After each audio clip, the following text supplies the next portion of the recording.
Cyber ಫ್ರಾಡ್ಗಳು ದಿನೇ ದಿನೇ ಭಾಳ ಹೆಚ್ಚಾಗ್ತಾ ಇದೆ. ಸೈಬರ್ ಫ್ರಾಡ್ಗಳಿಗೆ ಅಂತಲೇ ಪ್ರತ್ಯೇಕವಾಗಿ ಪೊಲೀಸ್ ಸ್ಟೇಷನನ್ನು ರಾಜ್ಯ ಸರ್ಕಾರ ಫಸ್ಟ್ ಮಾಡ್ತು. ಇದೀಗ ಸೈಬರ್ ಫ್ರಾಡ್ಗಳನ್ನ ತನಿಖೆ ಮಾಡೋಕ್ಕೋಸ್ಕರ ರಾಜ್ಯ ಸರ್ಕಾರ ಈಗ ಸೈಬರ್ ಕಮಾಂಡೋ ಸೆಂಟರನ್ನು ಇದೀಗ ಸ್ಥಾಪನೆ ಮಾಡಿದೆ. ಈ ಒಂದು ಕಮಾಂಡೋ ಸೆಂಟರ್ಗೆ ಡಾಕ್ಟರ್ ಪ್ರಣವ್ ಮೊಹಂತಿ DGP ಅವ್ರನ್ನ ಮುಖ್ಯಸ್ಥರಾಗಿ ನೇಮಕ ಮಾಡಿದೆ. ಈಗ ನಿನ್ನೆಯಷ್ಟೇ ಕೂಡ ಹೈಕೋರ್ಟು ಸರ್ಕಾರದ ಕ್ರಮವನ್ನು ಎತ್ತಿಡಿತು. ಈ ಒಂದು ಸಂಸ್ಥೆ ಏನು ಕೆಲಸ ಮಾಡುತ್ತೆ, ಹೇಗೆ ಅನ್ನೋದ್ರ ಬಗ್ಗೆ ಮಾತಾಡೋಕ್ಕೆ ಸ್ವತಃ ಮೊಹಂತಿ ಸಾರ ನಮ್ಮ ಜೊತೆ ಇದ್ದಾರೆ. ಸರ್, ಈಗ ರಾಜ್ಯ ಸರ್ಕಾರ ಏಪ್ರಿಲ್ 9ನೇ ತಾರೀಕು ಸೈಬರ್ ಕಮಾಂಡೋ ಸೆಂಟರನ್ನು ಸ್ಥಾಪನೆ ಮಾಡ್ತಾರೆ. ಏನು ರೋಲ್ ಸರ್ ಇದು? ಇದು ಮೊಟ್ಟ ಮೊದಲು ಸೈಬರ್ ಕಮಾಂಡೋ ಅಲ್ಲ, ಸೈಬರ್ ಕಮಾಂಡ್ ಅಂತ ನಾವು ಹೇಳ್ತೀವಿ. ಅದನ್ನು ಮಾನ್ಯ ನ್ಯಾಯಾಲಯ ಅದನ್ನು ಸೈಬರ್ ಕಮಾಂಡೋ ಸೆಂಟರ್ ಅಂತ ಹೇಳಿದ್ದಾರೆ. CCC, ಅದು ವೆಲ್ ರೌಂಡೆಡ್ ಒಂದು ಸೌಂಡ್ ಬರ್ತದೆ ಅಂತ CCC. So it is actually called cyber command or cyber command division. ಇದು ಒಂದು ಸರ್ಕಾರದ ಒಂದು ಯುನೀಕ್ ಒಂದು ಇನಿಷಿಯೇಟಿವ್ ಅಂತ ನಾವು ಹೇಳ್ಬೋದು. ಮಾನ್ಯ ಗೃಹ ಸಚಿವರವ್ರದ್ದು. ಇಲ್ಲಿ ತುಂಬ ಕರ್ನಾಟಕ ಅಲ್ಲಿ ತುಂಬ IT ಇಂಡಸ್ಟ್ರೀಸ್ ಅದಾವು, ಮತ್ತು ವೆರಿ ಸೆನ್ಸಿಟಿವ್ ಇನ್ಫ್ರಾಸ್ಟ್ರಕ್ಚರ್ ICT ಅಂತ ನಾವು ಹೇಳ್ತೀವಿ, ಅದು ಇವೆ. ಸರ್ಕಾರದ್ದು ಇದೆ, ಪ್ರೈವೇಟ್ ಸೆಕ್ಟರ್ದು ಇದೆ. ಅದಕ್ಕೋಸ್ಕರ ಇಂಥ ಒಂದು ಆರ್ಕಿಟೆಕ್ಚರ್ ಮಾಡಲಿಕ್ಕೆ, ಒಂದು ಸೈಬರ್ ಆರ್ಕಿಟೆಕ್ಚರ್ ಮಾಡಲಿಕ್ಕೆ ಸರ್ಕಾರ ಏರ್ಪಾಟ್ ಮಾಡಿದ್ದಾರೆ. ಹೇಗೆ ಸರ್ ಇದು ವರ್ಕ್ ಹೇಗೆ ಆಗುತ್ತೆ? ಯಾವುದಾದ್ರು ನಿಮ್ಮ ಅಡಿಯಲ್ಲಿ ವ್ಯಾಪ್ತಿಯಲ್ಲಿ ಬರುತ್ತವೆ? ಸೈಬರ್ ಕಮಾಂಡ್ ವ್ಯಾಪ್ತಿಯಲ್ಲಿ 4 ಸಬ್ ಡಿವಿಷನ್ಸ್ ಅದಾವು. First is cyber crime prevention unit, ಅದು ನಾರ್ಮಲ್ ಪೊಲೀಸ್ದು. ಇನ್ನೊಂದು ಸೈಬರ್ ಸೆಕ್ಯೂರಿಟಿ, ಅದು cyber security include cyber crime in some respect. So cyber security unit ಅಥವಾ CISO ಯೂನಿಟ್ ನಾವು ಹೇಳ್ತೀವಿ, ಚೀಫ್ ಇನ್ಫಾರ್ಮೇಷನ್ ಸೆಕ್ಯೂರಿಟಿ ಆಫೀಸರ್.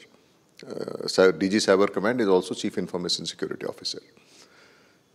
ಮೂರನೇ ಇನ್ಫಾರ್ಮೇಷನ್ ಡಿಸಾರ್ಡರ್ ಟ್ಯಾಕ್ಲಿಂಗ್ ಯೂನಿಟ್ ಅಂತ ಇದೆ. ಅದು ಡಿಸ್ಇನ್ಫಾರ್ಮೇಷನ್, ಮಿಸ್ಇನ್ಫಾರ್ಮೇಷನ್, ಈ ಮಕ್ಕಳು ಮತ್ತು ವಿಮೆನ್ ಆ್ಯಂಡ್ ಚೈಲ್ಡ್ ಓರಿಯೆಂಟೆಡ್ ಯಾವುದು ಆನ್ಲೈನ್ ಆಫೆನ್ಸಸ್ ಆಗ್ತಾವೆ ಅದನ್ನು ನೋಡಲಿಕ್ಕೆ, ಮತ್ತು ಈ ಹೆಲ್ತ್ ರಿಲೇಟೆಡ್ ಮಿಸ್ಇನ್ಫಾರ್ಮೇಷನ್ ಯಾವುದು ವ್ಯಾಕ್ಸಿನ್ ತೊಗೋಬೇಕು ತೊಗೋಬಾರ್ದು ಅಂತ ಬರ್ತಾವೆ ಅದನ್ನು. ಆಮೇಲೆ training, outreach and research. So 4 sub divisions ವಿಭಾಗಗಳು ಇವೆ, ಉಪವಿಭಾಗಗಳು ಸೈಬರ್ ಕಮಾಂಡಲ್ಲಿ ಅದಾವು. ಅದರಲ್ಲಿ ಫಸ್ಟ್ ಸೈಬರ್ ಕ್ರೈಮ್ ಯಾವುದಿದೆ ಅದರಲ್ಲಿ ಎಲ್ಲ ಯಾವುದು ಮೊದಲು ಸೆನ್ ಪೊಲೀಸ್ ಸ್ಟೇಷನ್ಸ್ ನಾವು ಹೇಳ್ತಾ ಇದ್ದೀವಿ, ಈಗ ಸೈಬರ್ ಕ್ರೈಮ್ ಪೊಲೀಸ್ ಸ್ಟೇಷನ್ ಆಗಿದೆ.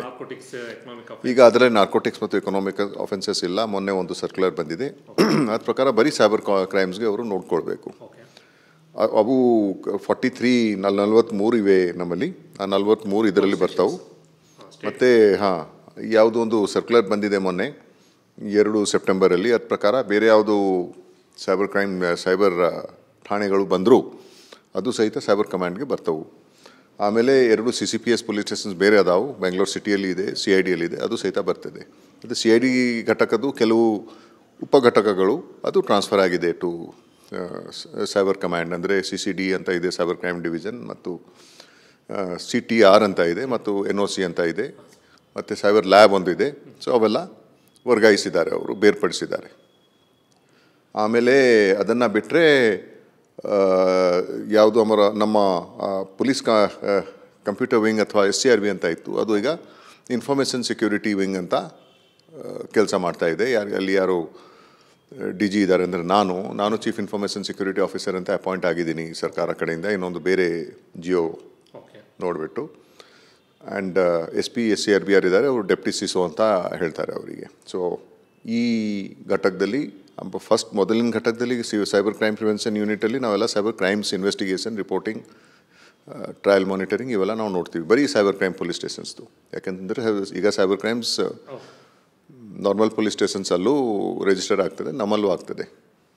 ಸೊ ಆ ಕೇಸಸ್ ಯಾವುದಿದೆ ಅದರದ್ದು ಸೂಪರ್ವಿಷನ್ ಡಿಸ್ಟ್ರಿಕ್ಟ್ ಅಂದರೆ ರೇಂಜ್ ಹೆಡ್ ಕ್ವಾರ್ಟರಲ್ಲಿ ಯಾರು SP ಇರ್ತಾರೆ, ಅಂದರೆ ಗುಲ್ಬರ್ಗಾ ರೇಂಜ್ ಅಂತ ತೊಗೊಳ್ಳಿ, ಅಲ್ಲಿ ಯಾವ್ಯಾವ ಡಿಸ್ಟ್ರಿಕ್ಟ್ಸ್ಗಳು ಅದಾವೆ, ಅಲ್ಲಿ ಮೋಸ್ಟ್ಲಿ 6-7 ಡಿಸ್ಟ್ರಿಕ್ಟ್ಸ್ ಅದಾವೆ ಮತ್ತು ಒಂದು ಕಮಿಷನರೇಟ್ ಅದಾವೆ. ಸೊ 7 ಸೆನ್ ಪೊಲೀಸ್ ಸ್ಟೇಷನ್ಸ್ ಅವ್ರು ಸೈಬರ್ ಕ್ರೈಮ್ ಪೊಲೀಸ್ ಸ್ಟೇಷನ್ಸ್ ಅವರು ರಿಪೋರ್ಟ್ ಮಾಡ್ತಾರೆ. ಘಟಕ ಯಾವುದು ಈ ವಲಯದು ಯಾರು SP ಇದ್ದಾರೆ ಅಂದರೆ ಗುಲ್ಬರ್ಗಾ SPಗೆ ರಿಪೋರ್ಟ್ ಮಾಡ್ತಾರೆ, ಅವರು ಲಿಂಕ್ ಆಫೀಸರ್. ಸರ್, ಇಲ್ಲಿ ಪಬ್ಲಿಕ್ ಏನಾರ ಈಗ ಮುಖ್ಯವಾಗಿ ಅವರ ಫ್ರಾಡ್ ಆದಾಗ ಈಗ ಯಾರನ್ನ ಕಮ್ಯುನಿಕೇಟ್ ಮಾಡಬೇಕು, ಎಲ್ಲಿ ಇವಾಗ ಪೊಲೀಸ್ ಸ್ಟೇಷನ್ ದೂರನ್ನು ಕೊಡಬೇಕು ಸರ್?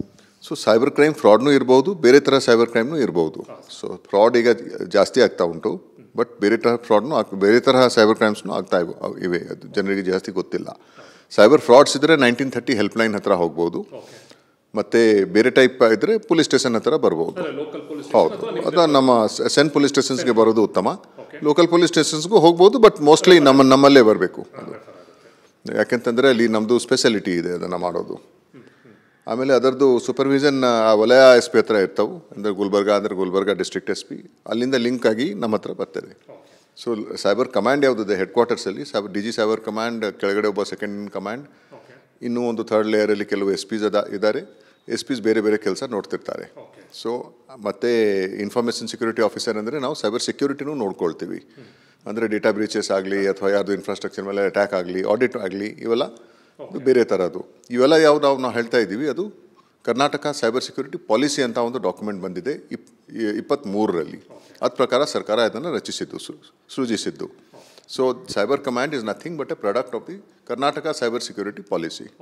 ಆಮೇಲೆ ಮೂರನೇ ಯಾವುದೋ ಒಂದು ITBTಯಲ್ಲಿ ಒಂದು ಘಟಕ ಆಯಿತು, IDTO ಅಂತ, ಇನ್ಫಾರ್ಮೇಷನ್ ಡಿಸಾರ್ಡರ್ ಟ್ಯಾಕ್ಲಿಂಗ್ ಯೂನಿಟ್. ಅದು ಸಹಿತ ಈಗ ವರ್ಗಾಯಿಸಿ ಆಗಿದೆ ಹೋಮ್ ಡಿಪಾರ್ಟ್ಮೆಂಟ್ಗೆ. ಅದು ಸಹಿತ ಸೈಬರ್ ಕಮಾಂಡ್ಗೆ ಬರ್ತದೆ. ಟ್ರೈನಿಂಗ್ ಆ್ಯಂಡ್ ರಿಸರ್ಚಿಂಗ್ ಇನ್ನೂ ನಾವು ಮಾಡಲಿಲ್ಲ, ಇನ್ನು ಮುಂದೆ ನಾವು ಮಾಡ್ತೀವಿ.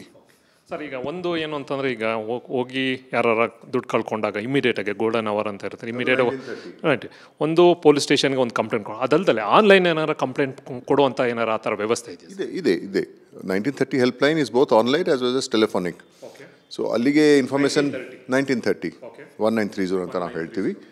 ಇತ್ತೀಚೆಗೆ ಮಿನಿಸ್ಟ್ರಿ ಆಫ್ ಹೋಮ್ ಅಫೇರ್ಸ್ ಅದನ್ನು 0 FIR ಮಾಡಬೇಕು ಅಂತ ಸ್ಪಷ್ಟಿಸಿದ್ದಾರೆ. ಅಂದರೆ ಅದನ್ನು ಕಂಪ್ಲೇಂಟ್ ಬಂದ ತಕ್ಷಣ, ಯಾಕಂತಂದ್ರೆ ಅದರಲ್ಲಿಂದ ಬ್ಯಾಂಕ್ ಸೀಜರ್ ಎಲ್ಲ ಆಗ್ತದೆ. ಸೊ ಅದು FIRಗೆ ಟ್ರಾನ್ಸ್ಫಾರ್ಮ್ ಮಾಡಬೇಕು, ಆಮೇಲೆ ಏನಾದರೂ ಕ್ರಮ ತಗೋಬೇಕು ಅಂತ ಇದೆ. ಅದರಲ್ಲಿ ಗೋಲ್ಡನ್ ಅವರಲ್ಲಿ ಲಾಸ್ ಆಗಲ್ಲ, ಟೈಮ್ ಕೂಡಲೇ ಮಾಡ್ಬೋದು. ಅದು ನಡೀತಾ ಇದೆ. ನಿನ್ನೆ ಘನ ಉಚ್ಚ ನ್ಯಾಯಾಲಯದಿಂದನೂ ಅದೇ ಆದೇಶ ಬಂದಿದೆ. ನಾವು ನೋಡ್ಕೊಳ್ತಾ ಇದ್ದೀವಿ. ಇನ್ನೂವರೆಗೆ ನಾನು ಆರ್ಡರ್ ನೋಡಲಿಲ್ಲ. ಆಮೇಲೆ ಇನ್ನೊಂದು ಪ್ರಮುಖವಾಗಿ ಸರ್, ಇಲ್ಲಿವರೆಗೂ ಎಷ್ಟು ಕೇಸ್ಗಳು ಪೆಂಡಿಂಗ್ ಇದೆ, ಎಷ್ಟು ತನಿಖೆ ಹಂತದಲ್ಲಿದೆ, ಆಮೇಲೆ ಏನಾರು ಕನ್ವಿಕ್ಷನ್ಗೆ ಸಂಬಂಧಪಟ್ಟಂತೆ ಆಗಿರುವಂಥದ್ದು? ಇನ್ನು ನಮ್ಮಲ್ಲಿ ಜುಲೈ ಎಂಡ್ವರೆಗೆ ಅಥವಾ ಆಗಸ್ಟ್ ಎಂಡ್ವರೆಗೆ 16,000 ಕೇಸಸ್ ಪೆಂಡೆನ್ಸಿಯಲ್ಲಿ ಇತ್ತು. ಡಿಟೆಕ್ಷನ್ ಮತ್ತು ಕನ್ವಿಕ್ಷನ್ ಅಷ್ಟು ಜಾಸ್ತಿ ಇಲ್ಲ. ಅದನ್ನು ಸ್ವಲ್ಪ ಇನ್ನೂ ಎನ್ಹ್ಯಾನ್ಸ್ ಮಾಡ್ತೀವಿ ಅಂತ ನಮ್ಮ ಉದ್ಯಮ ಇರ್ತದೆ. ಹೇಳಂಗಿಲ್ಲ, ಅದು ಮಾಡ್ತೀವಿ, ನಾವು ಟ್ರೈ ಮಾಡ್ತೀವಿ. ಅದೇ ಯಾಕಂತಾರೆ ಈಗ ಸ್ಪೆಷಲೈಸ್ಡ್ ಬಂತು ಅಂದರೆ ಬೆಟರ್ ಆಗ್ತದೆ. ಜೊತೆಗೆ ಇನ್ನೂ ಅಂತಂದರೆ ಸರ್, ಮುಖ್ಯವಾಗಿ ಈ ಎಸ್ಪೆಷಲಿ ಸೈಬರ್ ಫ್ರಾಡಲ್ಲಿ ಆಗುವಂಥದ್ದು, ಈಗ ಯಾರು ಮಾಡಿದ್ದಾರೆ ಅಂತ ಗೊತ್ತಾಗ್ತದೆ, ಆದರೆ ಸೀಸ್ ಮಾಡೋದಾಗಲಿ ಅಥವಾ ಅಕ್ಯೂಸ್ನ ಅರೆಸ್ಟ್, ಯಾಕೆಂದರೆ ಎಲ್ಲೋ ಕೂತ್ಕೊಂಡು ವಿದೇಶದಲ್ಲಿ ಕೂತ್ಕೊಂಡಿರ್ಬೋದು, ಬೇರೆ ಬೇರೆ ರಾಜ್ಯದಲ್ಲಿ ಕೂತ್ಕೊಂಡು ಆಪ್ರೇಟ್ ಮಾಡ್ತಾರೆ, ಅವನ್ನೆಲ್ಲವೂ ಕೂಡ ಟ್ಯಾಕಲ್ ಮಾಡೋಕೆ ಏನಾರ ಸಪ್ರೇಟಾಗಿ ಈ ರೀತಿ ಇದಕ್ಕೆ ಏನಾರ ಭಾಳ ಯೂಸ್ಫುಲ್ ಆಗುತ್ತಾ ಈ ಒಂದು ಯೂನಿಟಿಂದ? ಹೌದು, ಯಾಕಂದರೆ ಇದು ಡೆಡಿಕೇಟೆಡ್ ಯೂನಿಟ್ ಆಗಿರೋದ್ರಿಂದ ಈಗ ನಮ್ಮದು ಆ್ಯಕ್ಟಿವಿಟೀಸ್ ಯಾವುದಿದೆ ಕನ್ಸಂಟ್ರೇಟ್ ಆಗ್ತದೆ, ಫೋಕಸ್ಡ್ ಆದರೆ better chances of detection, better chances of coordination with national and international ಏಜೆನ್ಸೀಸ್ನು ಆಗ್ತವೆ. ಪ್ಲಸ್ ಸ್ಪೆಷಲೈಸೇಷನ್ ಬರ್ತದೆ. ಅಂದರೆ ಯಾವ ಜನ ಇಲ್ಲಿ ಕೆಲಸ ಮಾಡ್ತಾರೆ ಅವರು ಟೆಕ್ನಿಕಲ್ ಜನಾಂಗರು, ಯಾರಿಗೆ ಸ್ವಲ್ಪ ಟೆಕ್ನಿಕಲ್ ಎಕ್ಸ್ಪರ್ಟೀಸ್ ಇದೆ, ಫೊರೆನ್ಸಿಕ್ ಎಕ್ಸ್ಪರ್ಟೀಸ್ ಇದೆ ಅಂತ ಅವರು ಬರ್ತಾರೆ. Thank you sir. ಇದು ಪ್ರಣಬ್ ಮೋಹಂತಿ ಅವರ ಮಾತು.